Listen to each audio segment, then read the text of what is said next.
Hi everyone, this is Athena from Courage Coaching. Thank you for joining me today. Now in today's video I wanted to talk about revictimization. And unfortunately we are re-victimized again and again if we have suffered trauma and abuse in childhood. If we have suffered narcissistic abuse, in particular in childhood, then this means that unfortunately we have been groomed to constantly be more vulnerable to predators and other harmful individuals in adulthood. Now, the problem with narcissistic abuse is that when we grow up in a dysfunctional home, and that is all we know, we have no idea that the dysfunction that we are experiencing is actually abnormal. It's actually harmful. We think that this is the norm, and because of this reason, we will then continue to attract other harmful people as we grow older because they feel familiar, just like our parents did. And this is the very difficult thing about having suffered childhood abuse. We may go through life well into our early adult years and even our late adult years, not being aware of the fact that we have trauma. And when somebody has trauma, they are unconscious to it in many instances. You are unconscious to the fact that you may be a people pleaser, or you are unconscious to the fact that you are constantly attracting more dysfunctional people into your life. You are not aware that you are using maladaptive behaviors that you had to use as a child when you were in a dangerous environment. When you are trying to survive in an environment that isn't nurturing and that isn't enabling you to grow into a healthy individual, if you never learnt boundaries, if you never got certain healthy behaviors modeled to you as a child, then how on earth are you supposed to do these things in adulthood? How are you supposed to function as a healthy adult if you never got your needs met as a child? If certain developmental stages were not met with empathy and with validation and with unconditional love, and if you carry these wounds into adulthood, you are going to continue wounding yourself because you have got messages in your head of your parents. These may be critical voices that you carry around with you, telling you that you are not good enough, telling you that you are not worth being happy. If you don't know how to set boundaries, if you are terrified of being assertive because you were never allowed to be this way as a child, because every time you said no to your mom and dad, you got punished, severely punished. How are you going to feel safe in adulthood when you haven't got these skills? If you always say yes to everybody and you people please and you fawn because you are terrified that that person is going to hurt you or be angry or hit you, then how are you supposed to have a functional relationship with anybody? You won't be able to have an equal relationship with anybody because there will always be a higher level of control. There will always be inequality when it comes to feeling safe, having good boundaries. You're not going to know when something is healthy.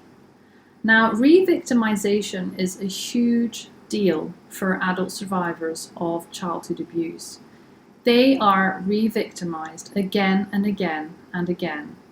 And I have had so many emails and I have seen so many comments of many of you who are survivors of narcissistic abuse in childhood, and you have told me so many times how you have been re-victimized, how you have had more abuse on top of layers and layers and layers of abuse and trauma, how you constantly keep attracting unhealthy, dysfunctional and toxic people into your life, how you are followed around by awful gossip, by awful rumors that one horrible person has passed on to another, and they have painted you as the crazy one, as the criminal.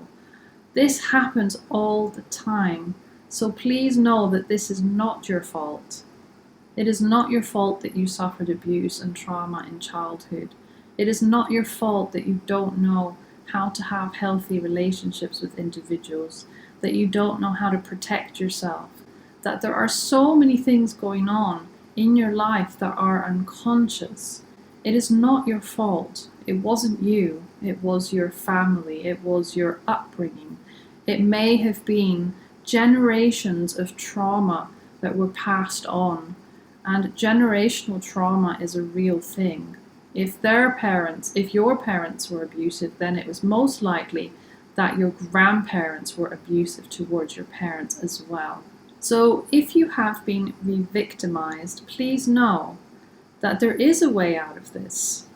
You just have to do the work. You have to start the healing process.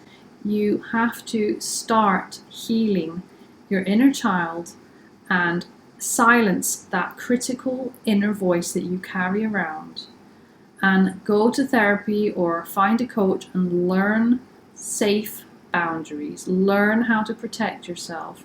Learn the basic skills of asserting yourself. Learn how to regulate your emotions. Understand everything you can about triggers and emotional flashbacks and trauma responses. These are all things that will help you, that will empower you. And the more that you can do this for yourself, the more you can protect yourself from being re-victimized again and again.